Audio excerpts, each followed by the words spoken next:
Украинские воины чистят не только нашу прекрасную землю от двуногой кремлевской мерзости, но и наши реки и озера. Так силы обороны Юга на Днепре утилизировали пару вражеских лодок, которые рашисты использовали для логистики на данном водном участке. На момент прилета подарков живой силы противника возле лодок не наблюдалось. Ну а после лодок, по какой-то очень неизвестной, очень патриотической причине, вражеский блиндаж стал похож на прекрасный факел. Ну и как принято говорить в таких случаях, никто из хороших людей не пострадал.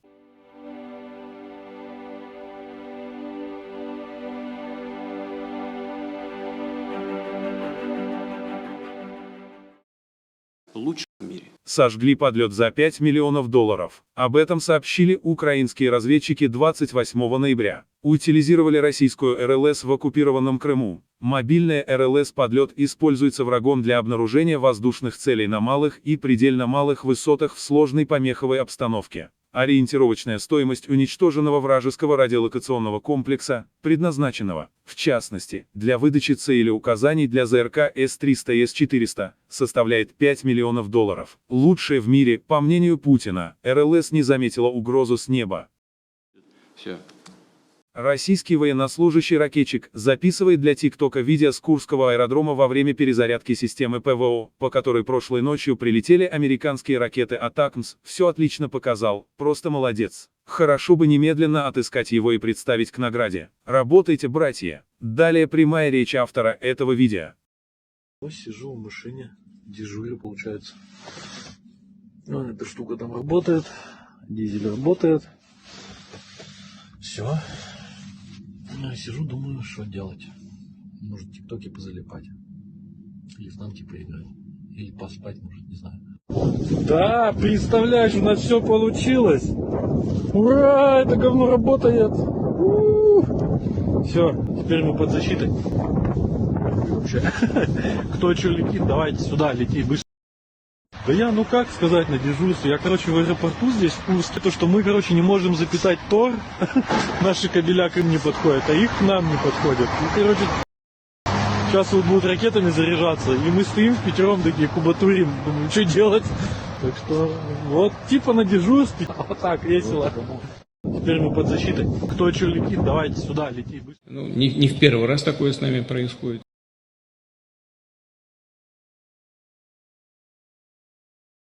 Воины сил специальных операций не прекращают подрезать логистику оккупантов и средства передвижения в их тылу. Группа «Эскадрон» показала утилизацию 2 мотоциклов, которые были обнаружены под мостом. Их спрятали российские военные. Живой силы противника там не было в момент прилета. Досталось только технике. Но что касается мотоциклов, то ничего страшного. Просто нужно немного покрасить и будут как новенькие.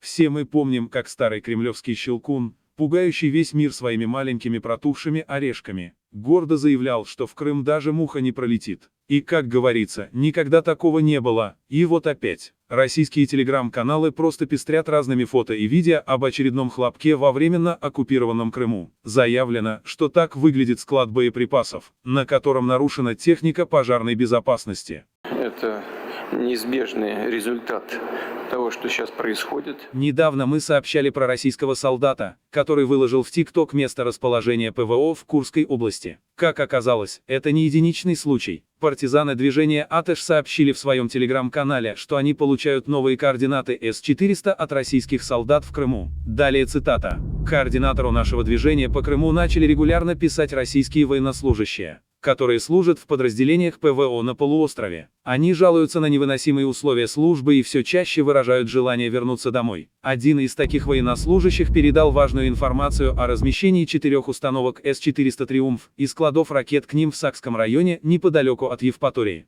Эти данные уже переданы нашим друзьям из ВСУ для оперативного реагирования. Такой успех стал возможен благодаря работе нашего движения и готовности российских солдат сотрудничать. Конец цитаты. Ура! Силы обороны Украины продолжают чистить нашу прекрасную землю от двуногой кремлевской мерзости. Телеграм-канал «Офицер Плюс» показал кадры боевой работы нашей авиации. Заявлено, что это Донецкая область. Все отправленные оккупантам подарки доставлены точно по адресу. Жалоб от получателей не поступало.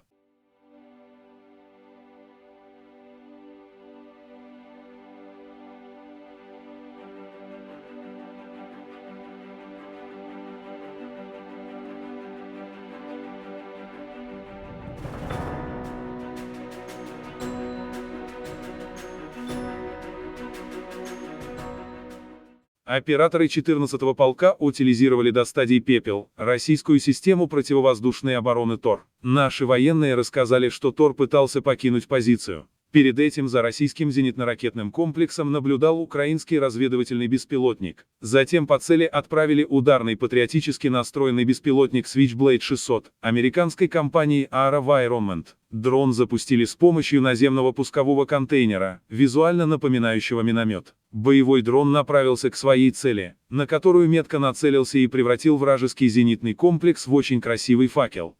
Это удар в спину. Не забывайте постоянно помогать нашим силам обороны. В Донецкой области денацифицировали высокопоставленного российского убийцу-нациста. Речь идет о полковнике Лебедеве. И сразу в Донецкой области воздух стал намного чище. Еще одна кремлевская мразь больше не будет отдавать приказ стрелять по мирному населению Украины. Также хотим сообщить, что наша героическая 3-я штурмовая бригада в Харьковской области хлопнула северокорейский ПТРК. Это современный дальнобойный противотанковый комплекс. Он способен попадать по технике, которая находится не в зоне прямой видимости, а по препятствиям на расстоянии до 25 километров. Неизвестно, руководил ли этой техникой северокорейский экипаж или русские военные. Но в любом случае, это очень хороший результат. Просто он, видимо, подлетел там. Российская дырявая система противовоздушной обороны С-400 не смогла сбить баллистические ракеты «Атакмс», прилетевшие на вражеский аэродром Курск-Восточный. Соответствующее видео обнародовали аналитики украинского проекта «Киберборошно». На обнародованном видео можно увидеть, что кроме атаки непосредственно на сам аэродром Курск-Восточный, также были отправлены подарки и на позиции С-400, пытавшиеся отразить атаку. При этом система ПВО успела выпустить по меньшей мере 2 ракеты, пытавшиеся перехватить баллистические ракеты «Атакмс», но она не смогла отразить атаку, и ее расположение было поражено 2 баллистическими патриотически настроенными подарками с кассетной боевой частью. Всего на видео можно увидеть прилеты минимум 5 ракет «Атакмс» с кассетной частью. Но Генштаб России заявил, что это просто горит трава. Это далеко не так. Далеко не так. Скорее, все наоборот. Сирийское ополчение за время наступления захватило немало ценных трофеев, которые послужат хорошую службу в дальнейшем наступлении. На этом видео склад ПЗРК, который трусливо покинули солдаты Путина и Асада. Поскольку на земле значительное сопротивление ни российские военные, ни солдаты Асада не проявляют, а быстро убегают, то основной проблемой повстанцев является авиация. А эти трубы помогут им приземлить пару птичек Путина. Что касается техники, то повстанцы сообщают о захвате 31 танка, 20 БМП, 14 орудий, а также 3 САУ. В сети уже мелькают первые сообщения о том, что Алеппо сдали фактически без боя, а вся администрация покинула город. Быстрее всех на машинах убегали российские солдаты. Это далеко не так. Далеко не так. Скорее, все наоборот.